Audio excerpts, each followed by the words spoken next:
Thank y'all for joining.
That I see, like to my perspective as a Tampa, St. Petersburg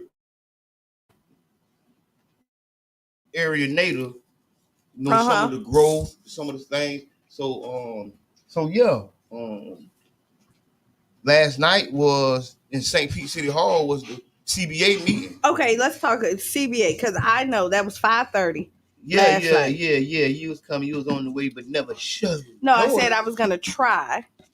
Hey. Yeah. I ain't mad at you. It's no judgment zone over here because I done been a lot of places I was supposed to be and didn't make it. So and that was all this week. So this week, switch it. So yeah, so this week I was the CBAC meeting. So people who don't know, the Community Benefits Agreement is a process that was adopted by the city of St. Pete, maybe 2020.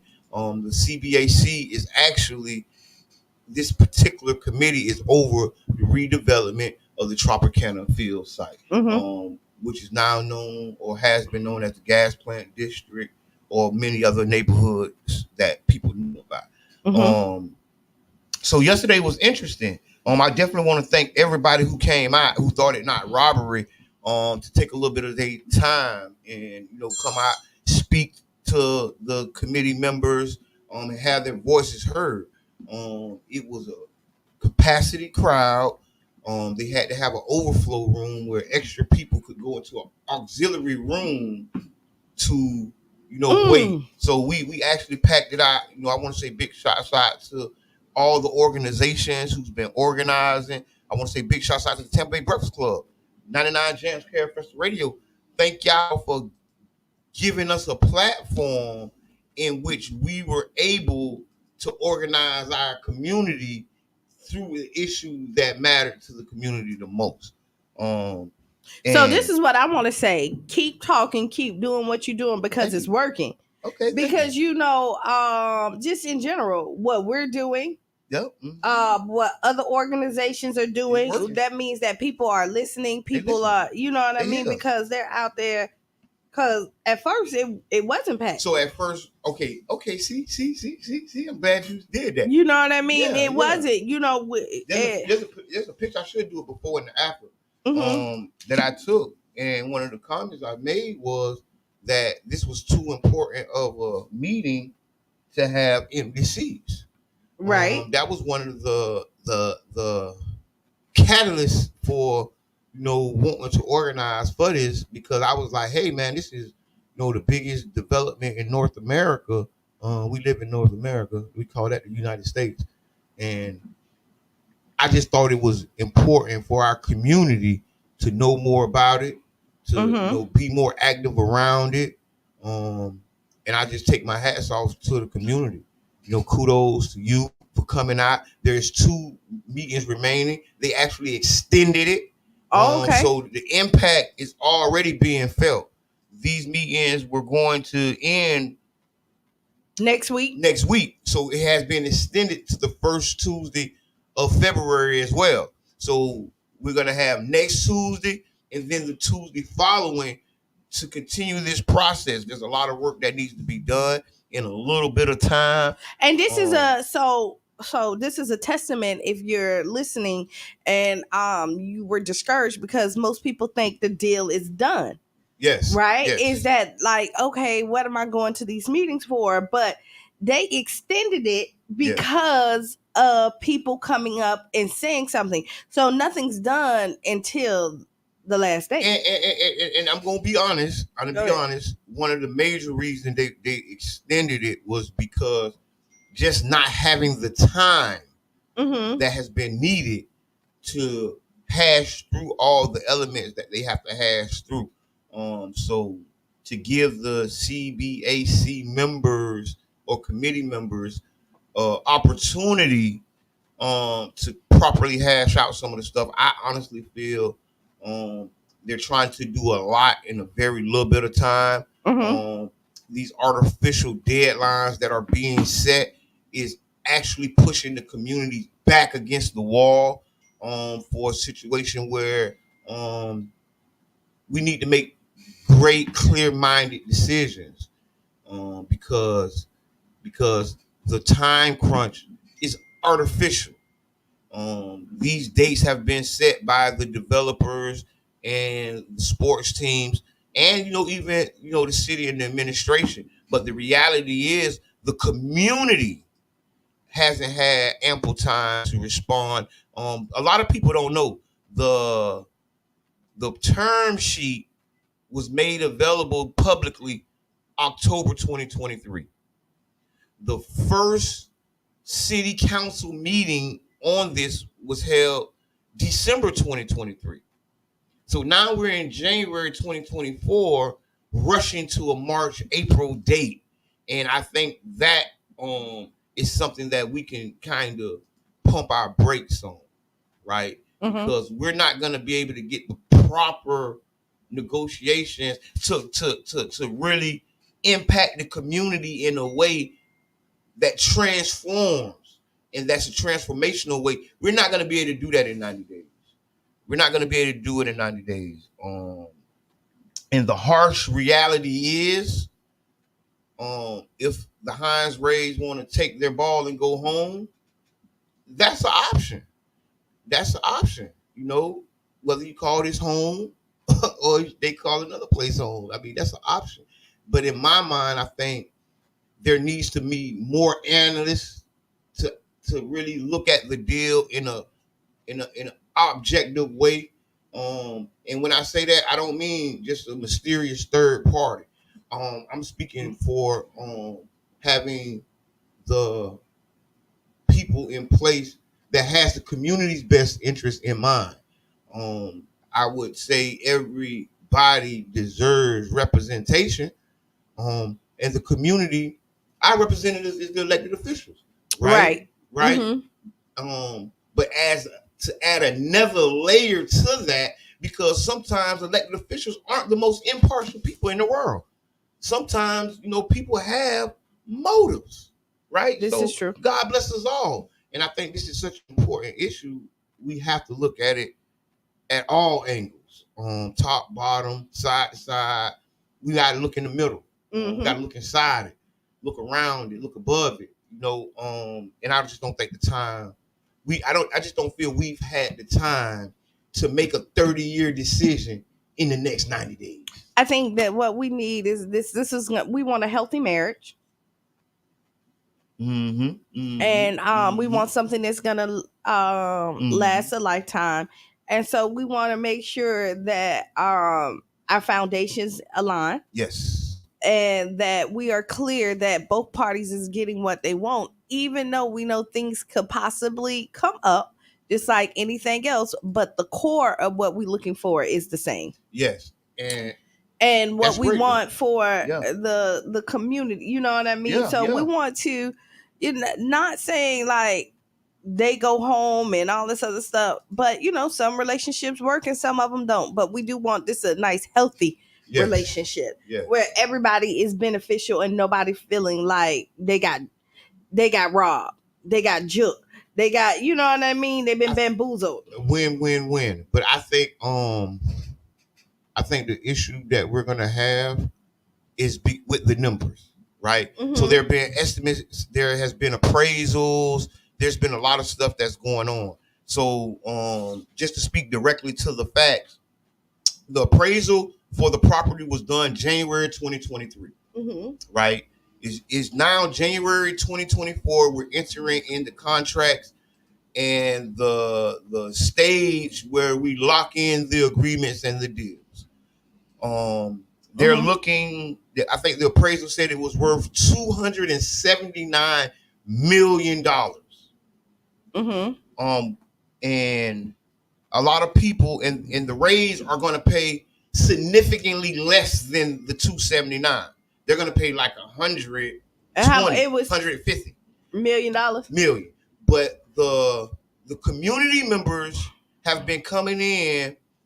There is a lot adjacent to the Tropicana site was 0.07 of an acre. So like 0.7 acres, 3 from being an entire acre. And it sold for like $7 million, $9 million. That's what I was gonna say. Like, it's the full acre would be worth $12 million. So with the proper mathematics put together, they're estimating this to be $800 to $900 million property that's looking to be sold for like $100 million. So that's where people are not happy. And I think this is a lot of the issues that need to be taken to our city council, that need to be taken to our mayor. So if you have issues with this deal in any way, you can send an email to the mayor and the city council. Because honestly, the CBAC meeting is actually not the place or space to air out some of those concerns, only simply because the CBAC focus is only on the portion of the property that's not going to be a public asset. So with this being such a complicated deal, there's going to be multiple sections of this property where, honestly, it's our city council and our elected mayor, the administration. We need to send emails and speak about our concerns. I mean, would you sell your house with a year-old appraisal? I mean, that's just a basic question for me, just off the top to the bottom. Right. Would you sell your home with an appraisal from a year ago? And if you would, God bless you. My phone number is 727. But seriously, if you would sell your home with an appraiser that's a year, they would, business-wise, they call that an outdated appraisal. Right. So, like, if this was me at this deal, first thing I would be like is, hey, we're going to enter into it. You're going to be our contractor, but we're going to get the proper value of this. We're going to know the numbers. Even if we're going to still continue on with this marriage or this deal, we're going to know what it's worth. Yeah. No, not only to the community, but to, society, the taxpaying people.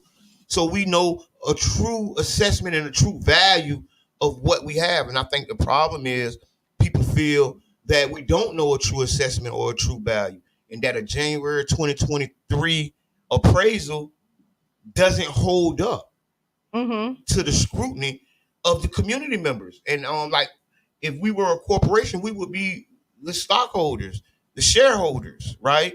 Right. And it's not standing up to the scrutiny of the stockholders, which is us, the community. Right.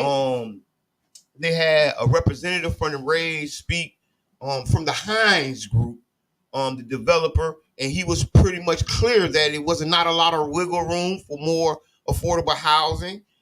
There wasn't a lot of wiggle room for the changes in the area median income that people were requesting. And I think that when you say that, I don't understand why there's not. You have 86 acres. I'm going to tell you why. Because he said that he negotiated with the mayor and staff and through their negotiations, this is where they are. They're not.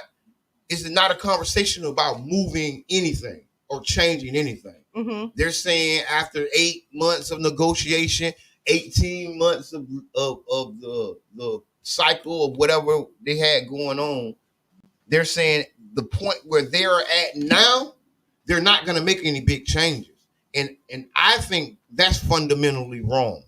I think so as well. I think, and if you're on tag a friend, I had some people. I kind of went in there. If y'all see Cheyenne, that's me, because y'all know I don't have no Facebook.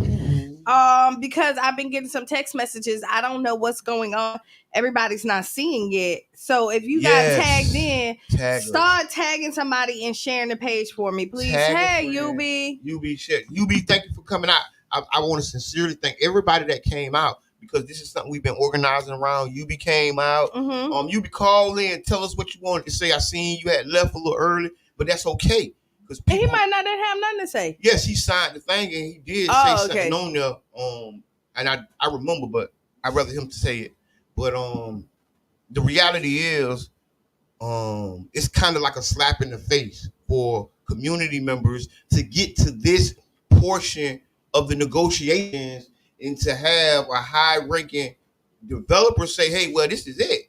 I've talked to the people. I'm going to tell you the problem that I have with it. Hold on. Hey, caller, introduce yourself. This is. You know it's me. Hey, Yubi. Hey, how y'all doing? Good. It was the issue was the financing. That was the biggest issue. The answer that they wanted for the issue was give us more tax breaks and more tax cuts. Yes. What I really want to say is that, listen, man, this is our community. You know what I'm saying? And I say this all the time. You don't have no community without unity. And you don't have no unity without you and I. Right. And they only think about them. One of the things that was being said is that everybody talking about affordable housing. There's no such thing as affordable housing if you ain't got no job to afford it. True. I can make housing $25. If you ain't making $25, you can't stay there. And then it'll start off as affordable housing. And then what'll happen from affordable housing is it'll be affordable housing these 2-3 years, and then it'll turn into market rate housing, and then you can't stay there no more. Yep. So it won't be affordable housing. The ground bill that used to be for senior citizens, it's not no more. Yes, it was sold, and now it is a luxury condominium. No, and so the other thing is that we seen this happen. I'm saying this again with the Florida Maryland and Miami. They bought them a new stadium. They did all of that. Mm-hmm. Then the team didn't produce how they thought they were going to do. So now they not getting that. And all of those people got displaced out of Miami. There's no longer no projects over there. It's gone. There's some people gone. They got to get out of Miami. Mm-hmm. And so now we're going to do the same thing here. And we got almost 30 years of a relationship with the Rays, and we still in debt. When you invest in something 30 years and you still in debt, that's considered a bad investment. We invested in the Rays. Show me the profit. Show me the return on investment. And what I don't like, every time the Rays get up and talk and there's something, they're like, no. They're firm with, like, they're so ready with that no. There's never not one anything that's suggested.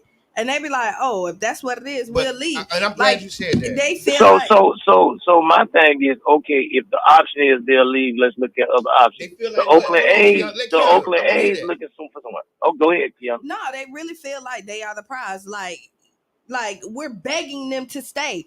Like they really feel like they are the only ones that has value in here. In certain structures, they are. But certain rooms, they are being big. But they're in our beautiful city. I mean, I agree with you. I know that, but I understand. But they in our beautiful city, and yeah, we might not didn't have anybody, but believe me, everybody sees the value in our city, and this is why they're moving to our city. And then we're sitting up here acting like we got to sit here and stay in this abusive behind relationship because we found something. Believe me, there's other nice looking people out there that's willing to come into our city. And that was I'm saying that's about explore other options. You got the Oakland A's looking for a new place to go. And you got other options that you could do with that area other than concentrate on the devil rays if it's not meeting the requirements of the community. If it's not helping the community, hey, let's look at other options. Let's move on to something else. Let's not get tied to this one thing. So you and I agree, and I feel that this redevelopment shows that they agree with that as well. Because if you know, they're not trying to build more parking spaces.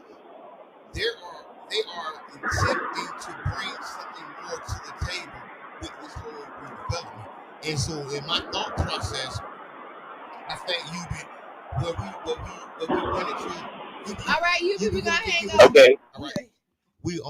Well, the issue that I think and the problem that I think we're running into as a community is that we don't have enough united voices, right? Mm-hmm. And we're not communicating to the right people. We got to talk to the mayor, staff, and our city council members about this. Because to be honest, the CBAC, the Community Benefits Project, or the process is all contingent on the deal going through, on all contingent on them making a recommendation to city council to go through with the deal. Mm-hmm. And that is a problem because there are terms inside of the term sheet that need to be corrected.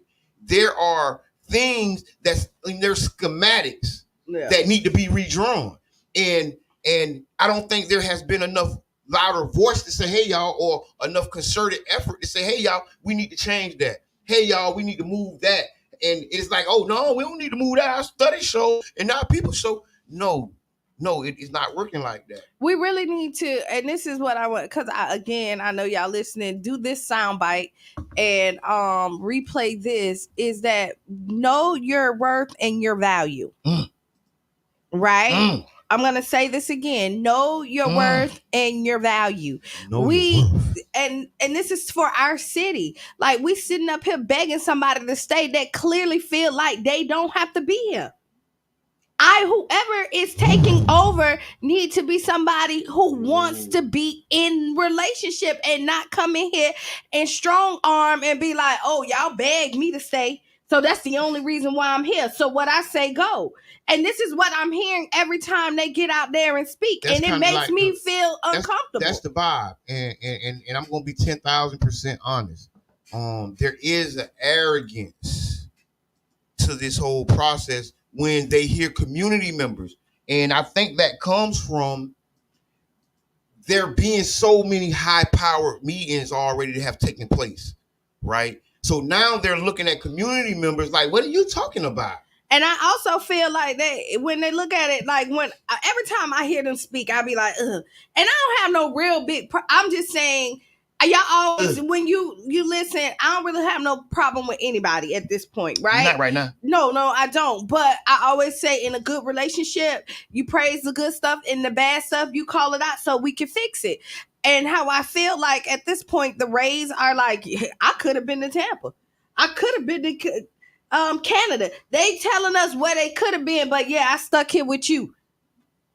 That's how they, you know what I mean? And just a couple years ago, they was looking for a new place to put their stadium. So our short memories don't recall the Ybor City idea, the Pinellas idea. You know, so we gotta. And like you just said, it's the take it or leave it attitude that they have. And you know what? To come into somebody's community, and you know what? Rays, this is your community too. You don't been here long enough. But for you to disregard everybody else. I think one of the team has been here. Yeah. But I think one of the problems is, you know, those real true attachments that come. There was never, right? Right. There's always a lot of talk about the amazing things the Rays has done for the community, but real bedrock community members can't say that same thing, right? Yeah. And I'm not saying they didn't write checks to this organization. No, because they have done some good stuff. So that's what I'm saying. They have done. But the bedrock. Listen, my homecoming was at Rays one year. You know what I mean? My son graduated from Trop, but so that's not. What I'm saying is that the bedrock community, the community that's right there, can't say those same things. Right. they can't say this good community partner that the Rays have been. They're Right. not saying that. And yeah, you can probably say that from the C-suites. You can probably say that from the boardroom. Right. But can you say that from the streets, from the community? And they can't. Right. And see, that's a hard thing to swallow because you know what? I wasn't really trying to reach y'all in the streets anyway. And we see this even with the marketing in there because they have a marketing department. And as big as this is, and I mean, they have community members, and I know people who reached out and tried to work. And I mean, and then I know people who do work for them. Oh yeah, right? I know a lot of people that work for them. But I'm telling you, they're doing a horrible job at this point. And yeah, that's it. And I think if we need to at least see the real numbers. We do. And Mitchum Services, I think the phone, she was supposed to call in. I know she was up and ready. So Tamika, if you're listening, call in after the 8:00 hour. Yes, like right when we come in. back in, because I know we had called in during that time. If you still have time, because we got to get Mitchum Services on the go to do her thing. But yes, in these last couple of minutes, just talking about, like, once again, I want to thank community members for coming out. No matter where you feel or how you feel about this project, you need to make it heard to your city council members, to the mayor, chiefs, and staffs, and all these people involved. And I'll be telling you, like, I'm one of the people I like to listen. There's times when I'm convinced, like, you give me, I'm like, I didn't, whoa, I didn't. Yeah, I didn't know. People done came here setting it, and I'm like, okay, I can see the benefit. I've seen that, right? I can see some glimmers of sunshine in it, right? Just the rays coming through. But I want us to really make sure that this is a really good deal, and we ain't getting juked by by just anybody. No, that's correct. And then, as citizens, like, we have a right to question this. And I know some people feel away and look away because we are raising questions and assuming they know what position people stand on. But honestly, you don't know what position I stand on this, because I have yet to tell you truly my stance on this. But don't look at me asking questions because I'm raising questions and because I'm cynical or I'm looking at it side-eye, that I'm just automatically against it. Right. No. And that's the thing. We're not against it. We just against something that's not going to be beneficial for every party. No. I walk into a deal and I'm asking questions. And if I look around and I say, hey, what's this? And you ask me, like, why you asking about that? I don't talk to. Now there's a problem, because you should be able to answer anything that I ask, especially when you're coming in. So especially with the money that the taxpayers have to pay for this. Billions. So, okay, we got to take a hard stop, a hard break. We'll be back 7 minutes after the hour. If you're on, tag a friend, tell a friend to come back in so we can finish these amazing conversations. In a speech, Ms. Haley said the race for the presidential nomination was far from over. Mr. Trump, addressing his supporters, said his rival had a very bad night and asked why she was still hanging around despite her loss. We've won almost every single poll in the last 3 months. Hello, St. Pete. Welcome to the District 7 newsletter. We're back with more updates and opportunities for you to get involved. Let's dive into the latest news. Healthy Food Action Plan. The City of St. Petersburg is introducing a new program called the Healthy Food Action Plan, aimed at addressing the social, environmental, economic, and physical aspects of food access and security in St. Pete through programs, projects, partnerships, and policies. The Healthy Food Action Plan project is funded by federal funds to the city through the American Rescue Plan Act, ARPA, and will be operated by Healthy St. Pete, a division of the city's Parks and Recreation Department. The Healthy Food Action Plan will focus specifically on 16 census tracts designated by the city as healthy food priority areas. In-person meetings will be held November 28, 9:30 a.m. and December 11, 6:30 p.m. at the Frank Pierce and Enoch Davis Centers, respectively. For information on the program and to register for a virtual session, visit healthystpetefl.com for details. Water shortage notice. Due to the current drought conditions, the Southwest Florida Water Management District has issued a modified Phase 1 water shortage order that includes the city of St. Petersburg. The order goes into effect on December 1, 2023. This order comes after significantly below normal rainfall, reduced river levels, and increasing water supply concerns. To help conserve water, the city is shifting to a temporary watering restriction of once a week. This restriction applies to properties watering with potable, city, water, water from private wells, or private connections to surface water sources, lakes, ponds, etc. Additionally, residents should adjust their irrigation timer to ensure the settings are correct, as restriction enforcement activities will continue to be enhanced. This order goes into effect on December 1st and is expected to stand until July 1st, 2024. Please ensure all water systems are properly set up and prepare for an adjusted watering schedule. Mayor's City Hall on Tour. Don't miss the opportunity to be part of the Mayor's City Hall on Tour on December 5th at 6 p.m. at Childs Park Recreation Center. Engage in meaningful discussions about local issues, share your thoughts, and connect with Mayor Ken Welch and other city leaders. It's a chance to have your voice heard and actively contribute to the dialogue shaping our community. PSTA Community Bus Plan Survey. Calling all Pinellas County residents. Your voice is a crucial factor in shaping the future of our transit system. Participate in the PSTA Community Bus Plan Survey at bit.ly/envisionpsta to share your insights and ideas. Mark your calendars for the upcoming public workshop on December 12th, located at Enoch Davis Center, 1111 18th Avenue South, St. Petersburg, Florida 33705, from 6 p.m. to 7:30 p.m. Together, let's actively contribute to the development of a transit system that truly mirrors the needs and preferences of our community. The Community Reentry Experience. Get ready to embrace second chances at the Community Reentry Experience on December 12 at 12 p.m., hosted by Council Member Mohammed and community partners. Join us to actively support reentry initiatives, engage in discussions about challenges, and walk a mile in the shoes of a returning citizen during our reentry simulation. Mark the date on your calendar and be part of making a positive impact. The Community Reentry Experience is on December 12 at 12 p.m. at the Center for Health Equity, 2333 34th Street, South St. Petersburg. Save the date and make a difference. South St. Petersburg CRA Microfund Program. Starting December 14, the city will reopen the application period for the South St. Petersburg CRA Microfund Program. The program provides businesses located in the South St. Petersburg Community Redevelopment Area with funding as well as personalized capacity building through education, mentoring, and networking. This support allows businesses within the South St. Pete CRA to make targeted improvements without having to provide upfront capital. This marks the second application period for the South St. Petersburg CRA Microfund Program. Earlier this year, the city awarded $440,000 to more than 50 small businesses and startups in the South St. Petersburg CRA through the program. More than $1.35 million will be distributed over multiple co-work periods in the coming months.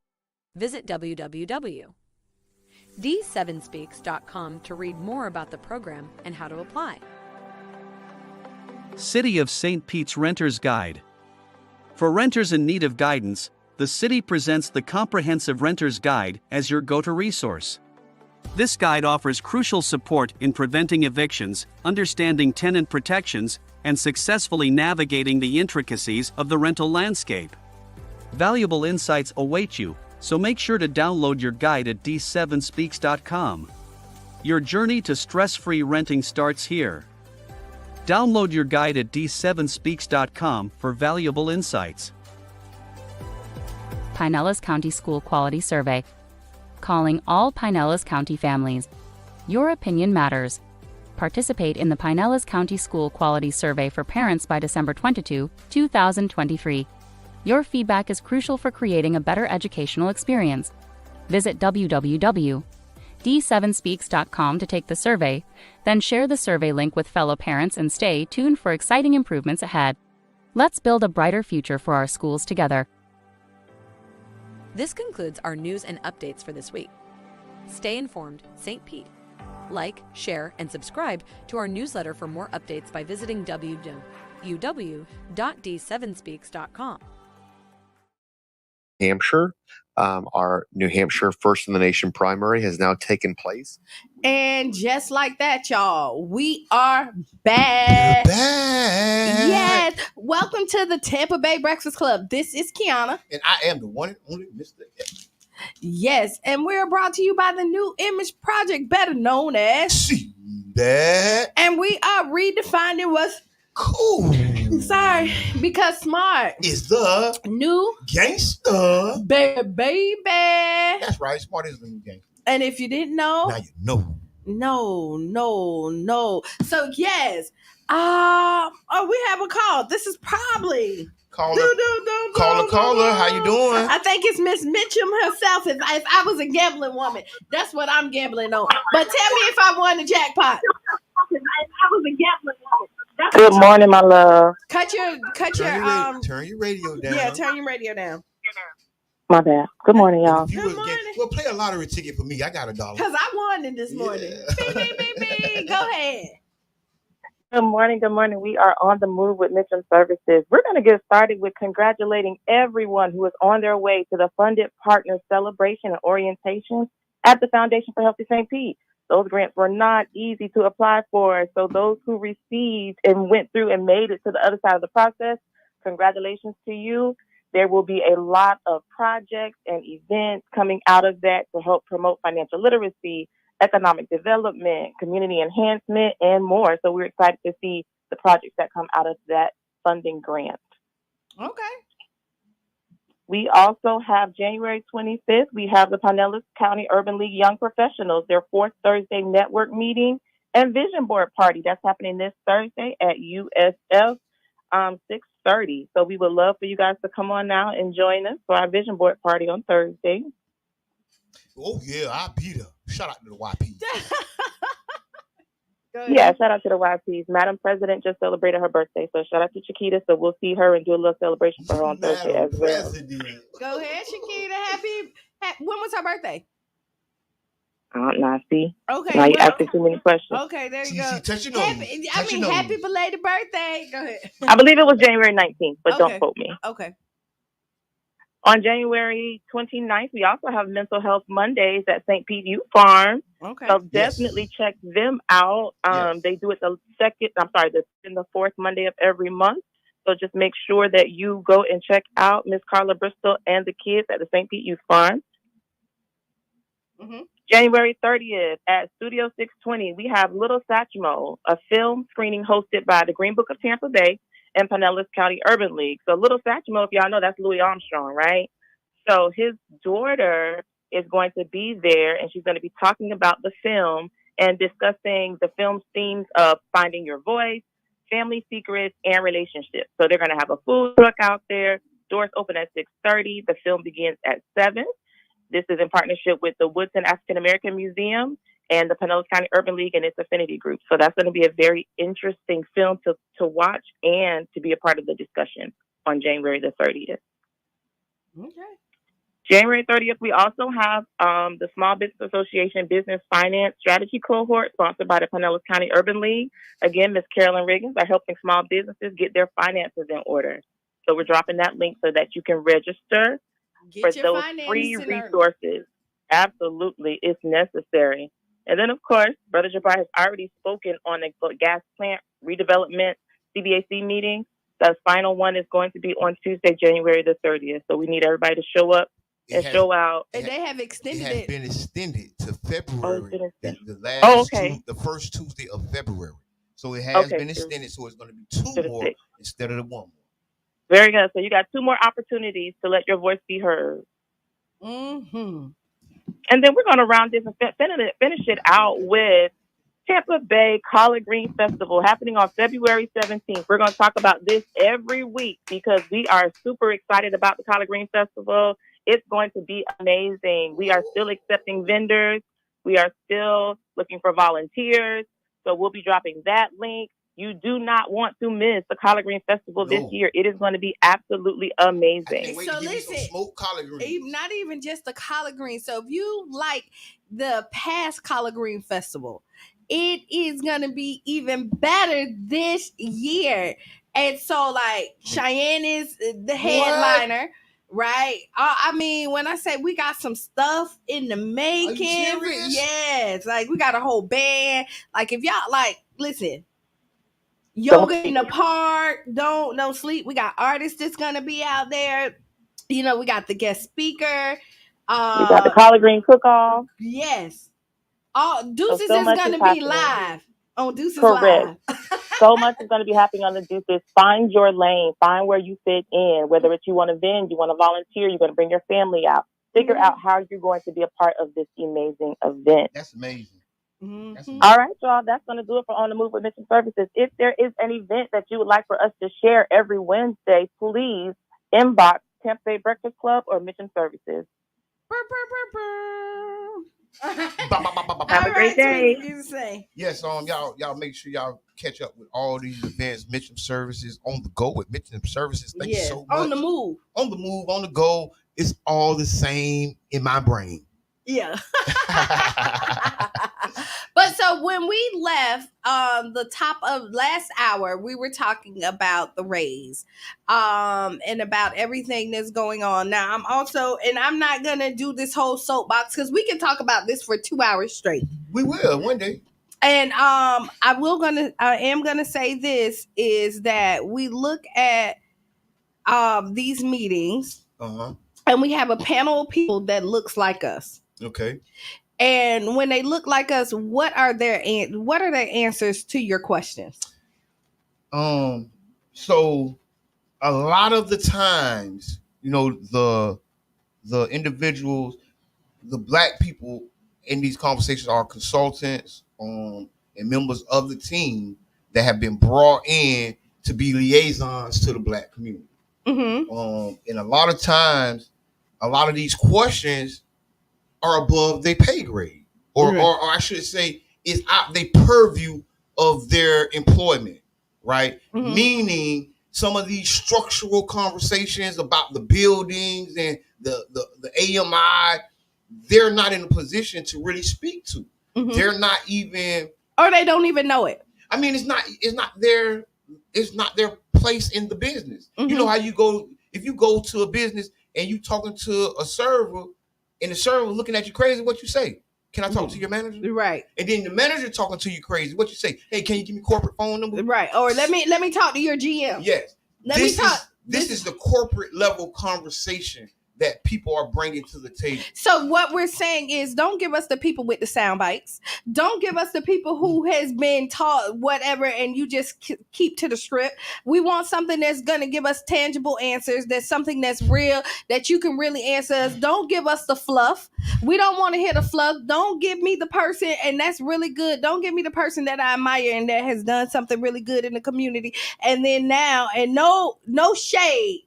No shade, the person that now you're paying a good salary because they are valued in the community and people are going to listen to them, and you have only given them the bare minimum to give to us.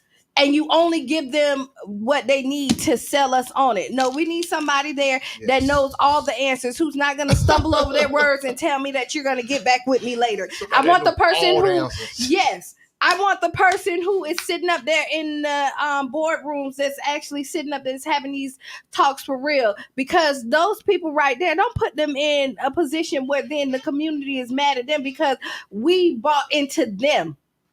That's a great segue or a great lead up to just the reality of the matter is in our community, and we have respect and love for these people. Right. And see, don't feel because what we're saying is animosity or bitterness. But it's not. What it is saying, please bring the person that can best qualify, answer the questions that's needed, and not the person who you think I want to see. Don't give me the person who you think I want to see. And if you give me the person you think I want to see, make sure that you equip them with everything that they need. No, CT, no. Oh, you say no. Because you ain't been gave it to them. This is true. You ain't been had them people on payroll 25 years ago, 5 years ago. They're probably not even 3 weeks ago. But see, they're here now, and that's good. They can go and do their job. Because one of the things I said last night, and people can feel the way, but I said, hey, half the people ain't gonna be able to afford to live there. Right? They advocating for it, and they talking to us about it, but through the numbers, just the hard numbers, the facts, if they're not getting paid 6-7 figures, it's going to be hard to maintain a residence in that place. Right. You know what I mean? So the reality is we need like to really be keyed in on what's going on. We really need to know the facts and the figures. We need to know true facts and figures. We can't make a good decision without having all the proper elements and data in front of us. And that's what we're being asked to do as a community. We're being asked to make a decision without all the evidence or all the data in front of us. So it's bound to make a bad decision. So here we go. This is a historic deal, and we're asking you to do something historic. You know what I mean? Do something you ain't never did before. Right, because that's we're transformational. That's there you go. You said it. You said it. You said it. We said it. Again, when you're listening to us, when you do our sound bites and you take it back, make sure that you said, record this, show this, is that we just want a healthy relationship. We're not mad at nobody. We don't want to be mad at anybody. At this point, we're just not happy with what we're seeing. I don't think it's enough information. And at this point, it doesn't seem like the Rays want to play with us. Not fairly. And it's like take it or leave it type of situation. And we just want to be valued. Yes, that's wrong. We're asking for something that kind of has never been given to the Black community from the city of St. Pete, and that's respect and the dignity, right? Because a lot of people came in. I heard some people talk about, we're talking about the city as a whole, and that's good. That's the position that you can speak from. God bless you and the whole city. But what I'm speaking for is the South Side residents who put this city on our backs and carried it through the swamp. We carried it through Booker Creek. Right. And if you look at the history of St. Pete, and this is why we're so passionate about it, is that unfortunately you don't see where the decisions have been beneficial to everybody in this community. And we want it to be beneficial, not just to one side, but to all. Yeah, I mean, a lot of people talk about the benefits of it being a beautiful space, and there's going to be, and that's good. But what is it to be a beautiful space, and I can't afford to live there? So I'm going to give you a prime example. Downtown St. Pete is beautiful, amazing, right? It's amazing, but just realistically, how my paycheck's set up, I can't afford to live down there. And you get what I mean, right? So if we're and going you to talk make about, a good and to be honest, you make a good salary. I do a little something. You make a good salary. I do a little something. But all I'm saying is, I got to do a little something more. Right. You know what I'm saying? If I wanted to get me a condo, on Beach Drive, and the reality is, what we're saying, we don't want to turn 16th Street South into the new Beach Drive, where we can't afford a condo. Or we can't afford to have our business because the rent will be affordable, but we will not be able to own it, right? That's what I'm talking about. And even the rent is not affordable, because when you look at it, what is affordable rent? They say they're going to subsidize the rent through the purchase price, and with that subsidy, people can afford it then. And my thing is, that's cool for a person on that level. There's different levels for different devils. Right. So all I'm saying is, I might be on a different level. I might be on the ownership level. Like I might be on I need the deed to the dirt, right? So if I can't get the deed to the dirt, I really kind of don't even want to participate. You get what I mean? Or at least the option. At least the option, because what we do know is that they're gonna probably sell off some of it. They are. There is gonna be some purchase prices, but there. It's gonna be exclusive ownership. And it's going to be what they call price segregation. So when segregation ended, they developed a new way to segregate, and that was by price prestige. That's one of the terms they call it. And price prestige means I will charge you, like we both have cups of coffee that cost the same amount of money, but through price prestige, we'll charge $100 for your cup. Right? That ain't saying that you can't go buy no $100 cup of coffee, but the odds of you being financially able to are so low that we have effectively segregated that side of the counter. But then you're gonna buy that cup of coffee. How much is it gonna be for you? 99 cents. Right. And we're gonna have all the coffee we want. Right. Because on a higher level, when you're dealing with like major developments, because they can't say black people can't come here. They don't do that no more. They do that through the price of the product that they sell. Right. And by having high priced products, we know it's very likely that you're not gonna come in here and buy it. But we always buck that trend, to be honest, because we, you know what I'm saying, we're like a special breed of people. We'll spend like you don't know. So yeah, we will. We so, will. I mean, that's why you better not give us a chance to buy that junk, because we will. we will. Listen, we'll put that little money together, boy, and be happy with it. Well, I'm telling you, boy, because I really want to, my family own a business on 5th Avenue South and 16th Street. The corner lot that's called the VIP parking lot. That's where my family business was once. And I want to return. Right? If it's gonna be a return, and we're planning to come back, I want to bring my family back to that corner. Right. You know what I mean? And okay, then what's the odds of that? Right? What is the probability? So when I look at the plan, and I look at how the plan is structured, what is the probability, or what is the chance that I will have an opportunity to bring my family back? Because you say you want to make right your wrong, right? That's part of y'all speech, not mine, not Jabbar's. That's part of the speech that we hear quite often, right? Yes, the development. That's part of rename the gas plant to honor. And one of the things, and don't give us, see, this is the thing, is we done seen with the smoke and mirrors. I don't want no smoke and mirrors. I don't want the facade that you're helping and you're not. You know what I mean? You don't sell me something. You telling me that this St. Augustine grass, and when I get there, these the weeds. You know what I mean? Don't do that. And this is where the frustration is kind of coming. St. Augustine. No, I meant sea moss Augustine. Yeah.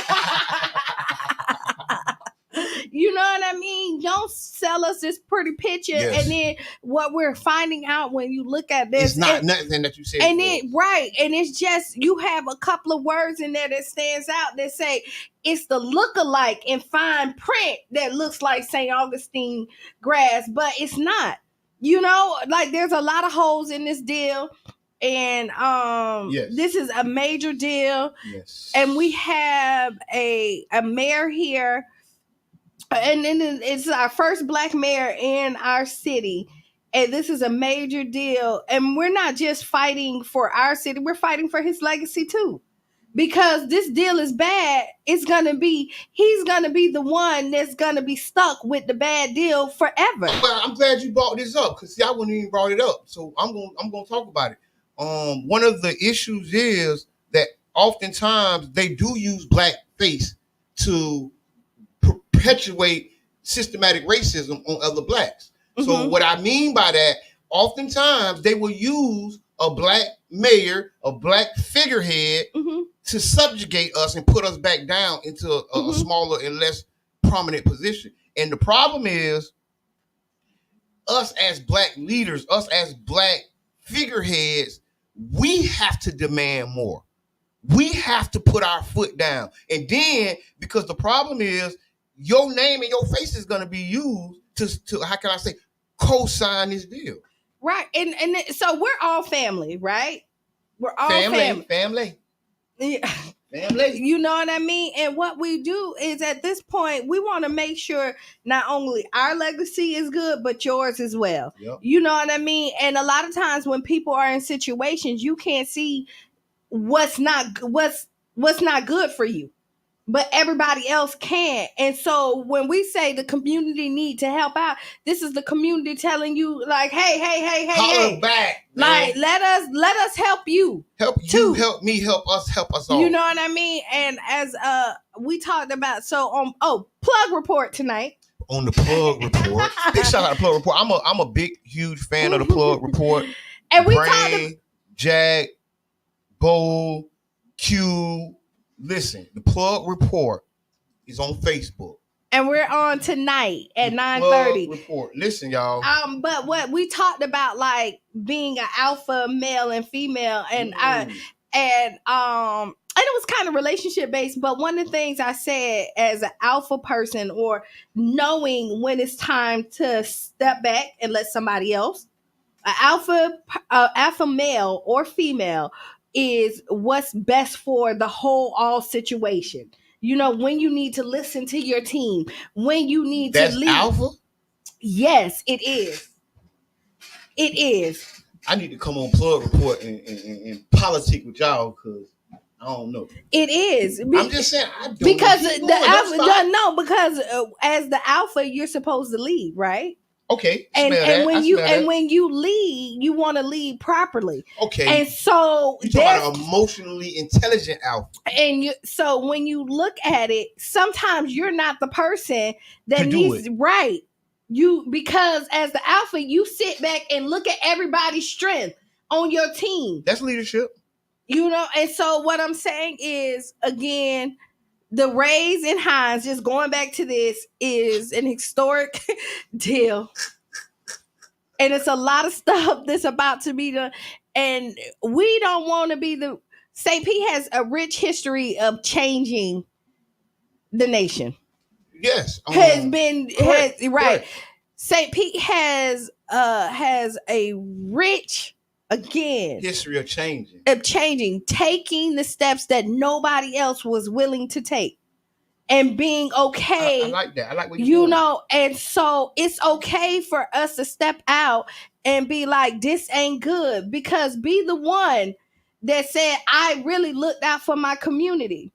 I like that. You know, and so we're standing on the backs of people that changed the nation, not just St. Pete, but the nation. I like that. You know, when they look at us, let's give them something to talk about, because they're going to talk about us regardless. Yes, I like that. And when they sit down and talk about little old St. Pete, Florida, they say that they made the best deal ever with the biggest development ever.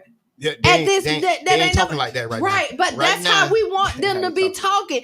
And when they say that, they want to say, I want them to say a black mayor was the one that was leading this charge, and that this happened under his watch. Will white supremacy allow that to happen?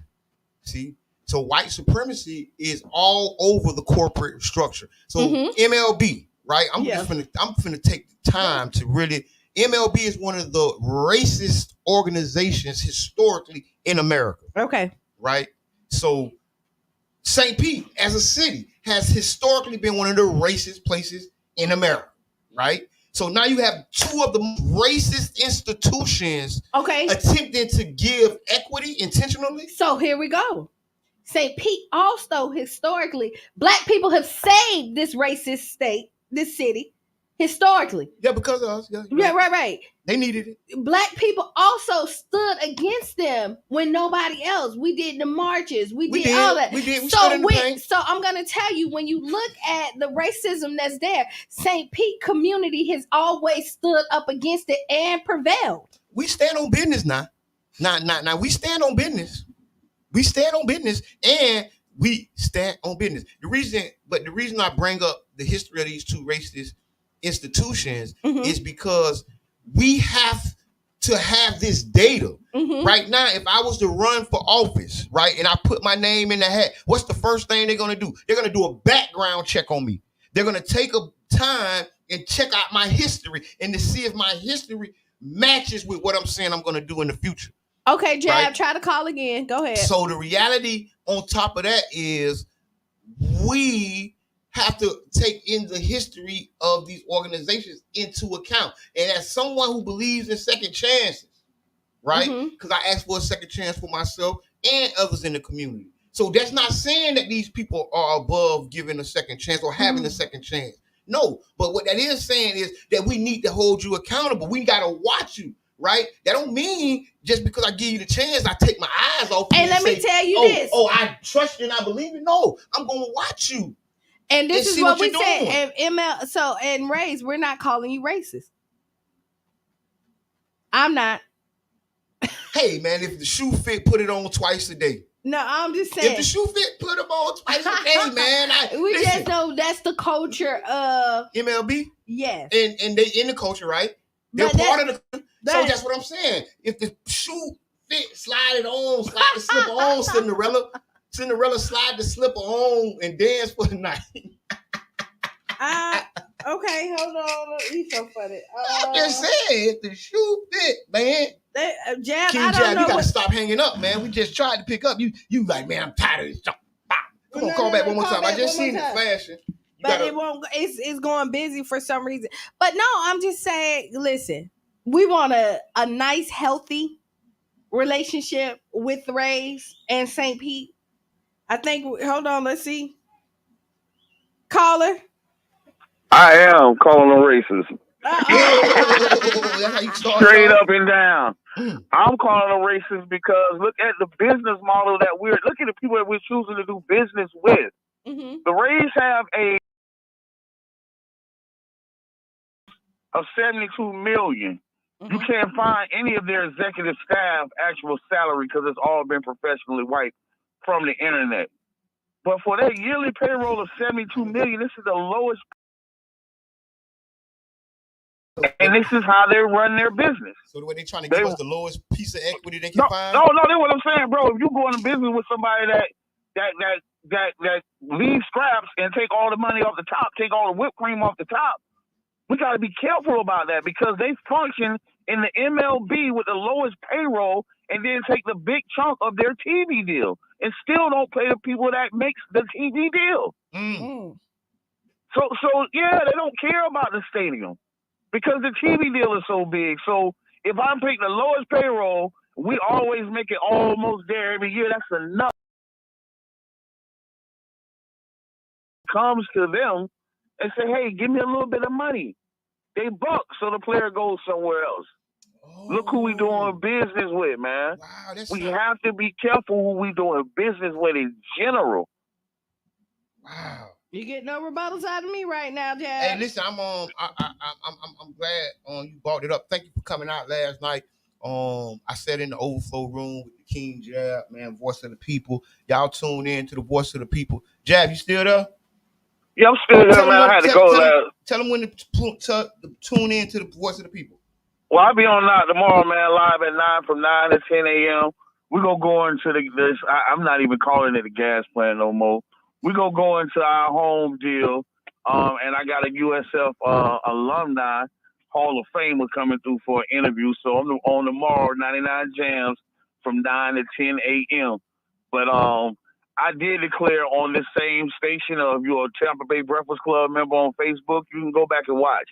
I declared St. Pete, we have a community state of emergency because while my brother Jabbar is depressed by the outcome of this meeting, our city chose to take the stance on rats and roaches and rocket crab. And we get more engagement from rats and roaches, and then we'll get from this deal that they're trying to push right up under our nose. Unfortunately, this is crazy. Rats and roaches is what happened in restaurants sometimes, but this stadium deal does not. So you should be. This should be more impressive and more engaging because you will probably never see nothing like this again in your lifetime. King Jab, it's always distractions out there, and it's up to us to remain focused. Because if you look at the Tampa Bay Breakfast Club, we haven't brought up the rats and roaches, right? We haven't talked about. We did talk about Ratatouille. We did because I was like, yeah, we did. When we did, we talked about Ratatouille. Yeah, we did.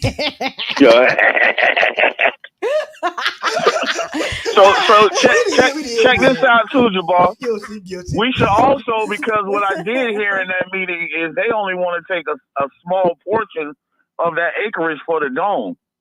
Man, let them build that stadium, man. Let's keep our property, man. Let's keep our property and explore other options. We should not have. Go ahead. I think it's a business strategy. So you keep the stadium a public asset, and you don't have to pay taxes on it.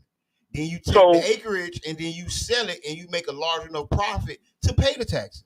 You get what I'm saying? But you hear what you just said, right? Yeah. But nobody has did the research. Same thing for the Florida Marlins, and that project failed. That project is currently failing. Wait. Say that the Hines, because it's raising Hines. The same group did the same project for the Florida Marlins who is failing. You don't even hear about the Florida Marlins no more. You don't. You don't even know if they're a baseball team anymore. I thought there was hockey. No. Exactly. So we're banking all that to say, oh, the Rays are going to be successful. How are they going to be successful when their owner does not want to pay anyone? We boasting about $50 million for 20, 30 years, and the MLB has the money to pay one player $700 million over 10. And we're getting $50 million. For all of us. And for come on, stop that. $50 million for all of us. It's just it's a straight, like when he said, oh, we're putting up $50 million in equity. I had left by then, but I probably would have said, man, keep that shit. I mean, but that's where I'm at with it. Like, we really need to look at bringing other industries to our community, and we really need to not let the Rays pimp us into this deal. Mm-hmm. We can't let them pimp us into this deal, because if they do pimp us into this deal, it does not matter who we elect as our city councilman. It does not matter who we elect and controlled by the Tampa Bay Devil Rays, because they refuse to change their name to St. Pete Rays. That's it, man. I'm out. All right, man. Dang. Well, they did drop the devil. They did drop the devil. Was the biggest joke? I mean, the biggest deception was the. Yeah. You know what? Yeah. Okay. So we done talked about this for like an hour and a half. I got something else to talk about. Go ahead. Okay. Former President Trump.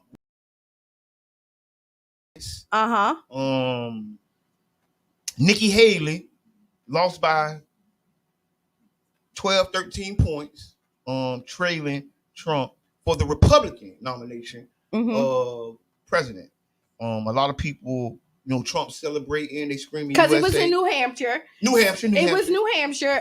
So you think now what Trump did do that has not been done since like 1998 or something like that, or ever. He won Ohio and New Hampshire back to back, which has never been. I think it may have been done one time. Tell me if I'm right or wrong. So that was another historic moment in Trump books that that's typically not done. So I'm not gonna knock the feat of doing that.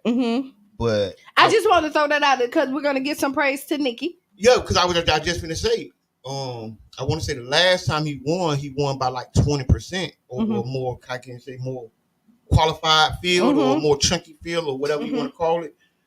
So in all actuality, Nikki Haley is on like a rise. She is a former governor of South Carolina, right? And I think they go there next. One of them. I think they go there next. And I got people from South Carolina, and they say that lady is a piece of work. In a good way or bad way? Bad. Okay, so they say she is a piece of work. So it looks like we gonna pick evil or demonic for. Like dumb or dumber, or evil or evil. Eviler. That's why I say demon or demonic. Because it ain't eviler is not a word. Yeah, you can't get eviler than that. But I will tell you, Biden did something historic. Yes, they did a write-in because he didn't even put his name in the hat. So I'm worried. Somebody, and we can't blame the president, who we know may have cognitive difficulties right now. So his staff is slipping. They didn't get his information in, and he had to write in. No, it was a choice. It was a choice. Like he chose not to. No, that's what they said. Spin. Well, however, we're gonna go with the spin right now. Okay. And then, but everybody wrote his name in, and he won by a landslide. That's what Trump gonna do. He gonna do it right in and slide in. But no. But I think that's a sign of a campaign in trouble. Because you already ain't really got a huge base of people that's running against you. Right. It's like one or two other people, three other people. I think Cornel West in that group or something. But, yeah, I think so too. And I think by not signing up for a contest or caucus, I mean that's a weakness.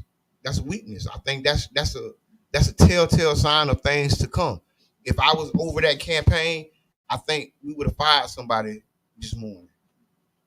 Somebody would have lost position or been downsized or something. Because absolutely not. On that ballot, and I know I ain't gonna do it physically, and you ain't do it, and now people gotta write my name in. That's what I paid you for. Come on, get out of here, man. All right, so listen, Biden campaign, tighten up. Tighten up, man. Tighten up, tighten up, tighten up. Tighten up, because I mean, this is gonna be. This is. I mean, this. All this historic stuff is happening. This is the biggest. I ain't gonna lie. This is monumental time in history. So if you're listening, if you can hear my voice, please participate. Right now, we potentially have the biggest impact that we possibly could have probably throughout history right now, because it's that much of an important moment, not only here in the city, not only in the Tampa Bay area, but the United States. This is like a historical moment. Get involved, join, knock on some doors, make some phone calls, get involved, go to your neighborhood association meeting, right? Go sign, get these people registered to vote. Listen, make sure you register for mail-in ballots. You have to register for your mail-in ballot. Don't sleep on this. And the benefit of a mail-in ballot is because this is going to be one of the biggest ballots that you probably have ever seen. And you can vote from your kitchen table. Right. And then you can sit down. You can take the time to make sure that you're educated on everything that's on that ballot. So Google is at most people's fingertips. And you can really, on honest to God, you can really, really honestly step your game up right now, because a lot of people feel that, doing community work and being involved doesn't have an impact. People feel, because you can't automatically see the impact. But I'm telling you now, this is going to be one of the most impactful years of our life. And so when you say it doesn't have an impact, let me paint this picture for you. If you ever have anybody, not just you, but anybody in your family that has been incarcerated, there's judges on there. They determine if they're going to send your children or your black men or your black women to jail. This is a direct effect to you.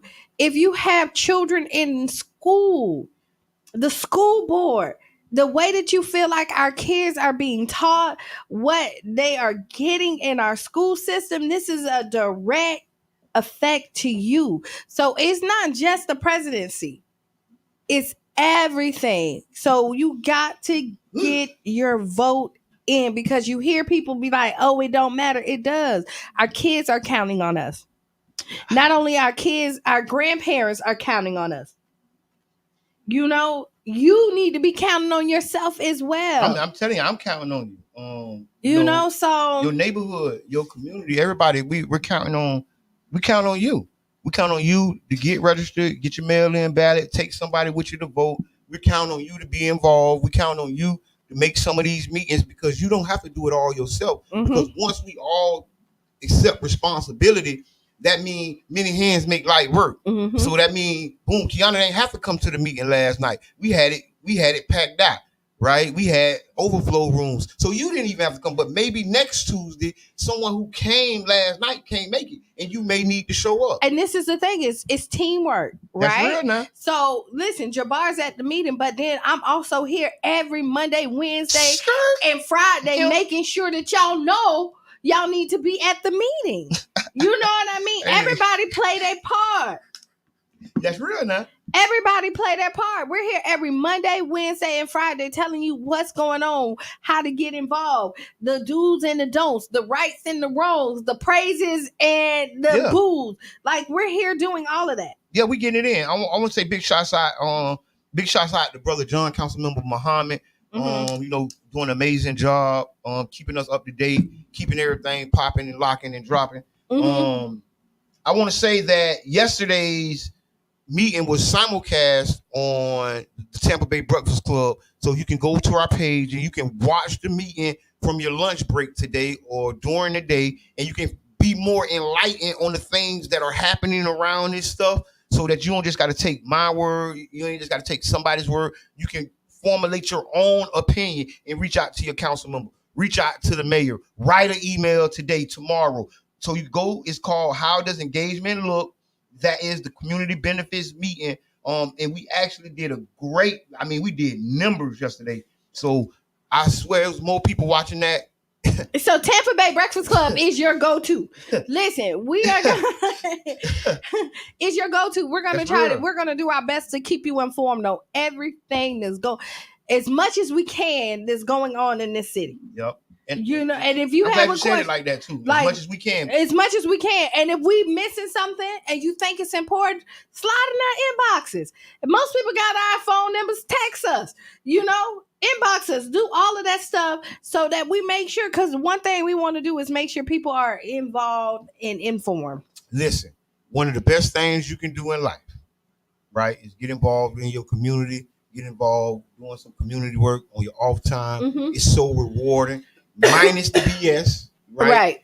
But BS comes. That's minus. That's why I say minus it. Yeah. But think about getting civically engaged. Mm-hmm. Think about, because everybody have it on their mind. And when I get this promotion, I'm gonna start volunteering at my church. Yeah. When I finish painting my house, I go out there and help. And I'm gonna tell you, there's never a perfect time, and if you keep on waiting on the perfect time, it'll never come. Yep. It might not ever come. So if it's on your mind, that means get it done. Don't push it off for another day for something that you could have done today. Now, that's a message to me.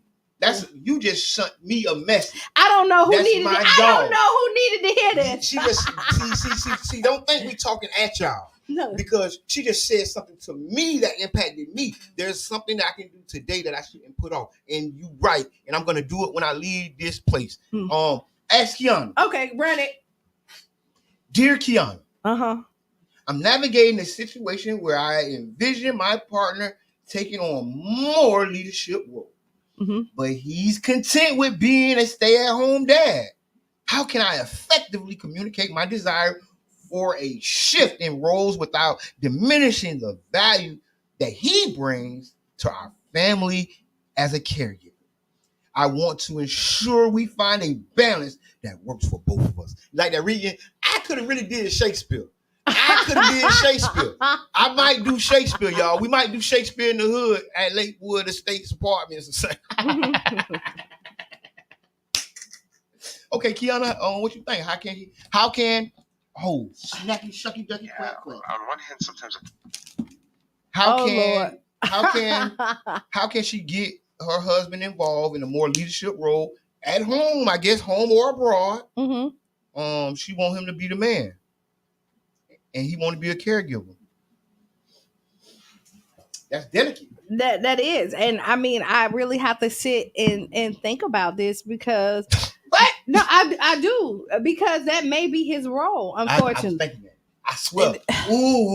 I swear I was just thinking that. I was like, maybe leading from behind, baby. You gotta check and see where he's at. So again, I'm not saying he's not the leader, but sometimes I just said a good leader knows their strength. You know what I mean? The man might make a killer tuna pasta. Right.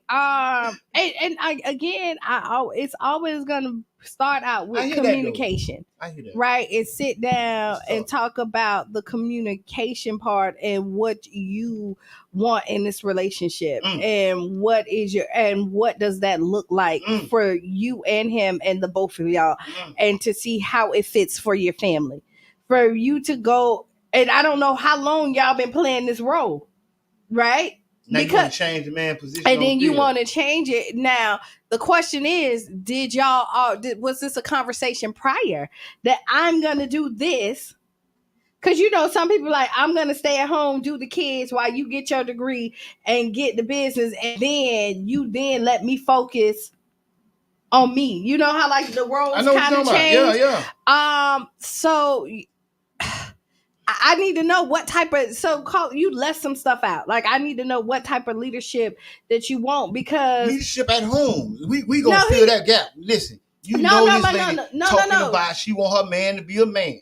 Listen. Right, but that means she want him to, it sounds like she want him to go out and be the breadwinner. No, I'm envisioning my partner taking on more of a leadership role, because he currently is staying at home.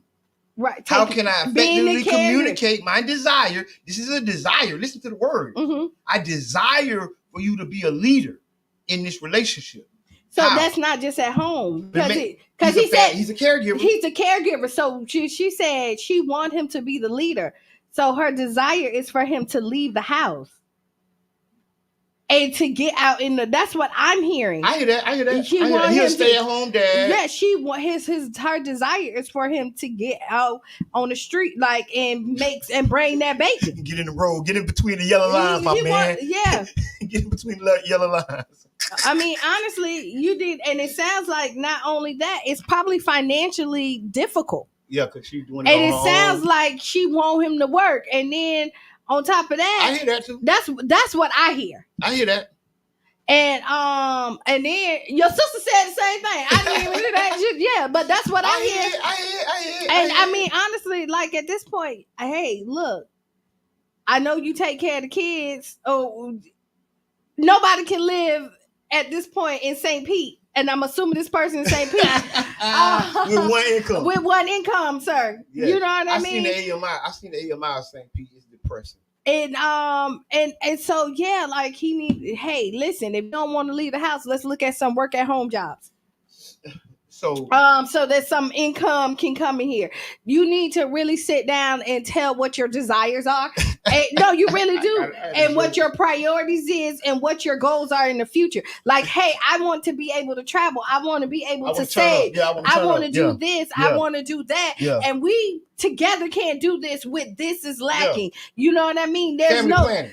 And so you got to look at the climate, sir, that's going on. You know how like sometimes you have catch on. You do. You got to look at the climate, and you know at one point in time you could have. But I think that everybody should bring something. And then it doesn't in this letter, because if you was a stay at home and everything was getting done, I bet you it'd be less complaints. So you saying the man ain't getting it done? He ain't getting the stay at home work done right? No, he's not. He was like my kind of stay at home dad. The dishes still don't be done. Right. It's trash still. Take the trash out. House. You been here all day and you ain't took the trash out. Dang, my bad.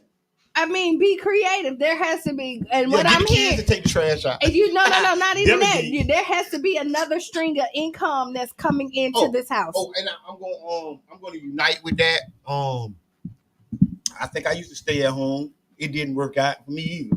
So only got to find. And usually, I'm going to tell you, and not all, because we don't subscribe to all, men who don't bring nothing to the table don't find the value in themselves. And wait, hold on. What?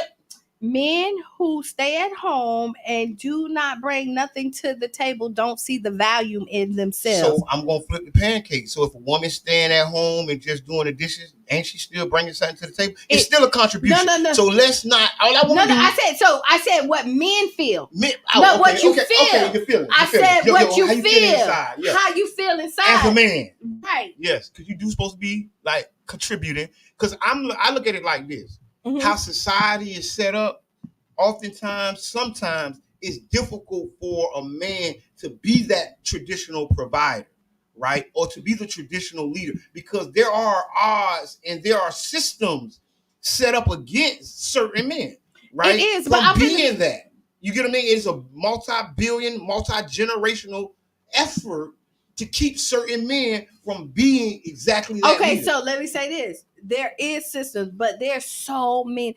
Creativity is what Black people are made of. What you saying? Get a pat? No, what I'm saying is I done seen a man wash a car with a bicycle and a hose. I have to.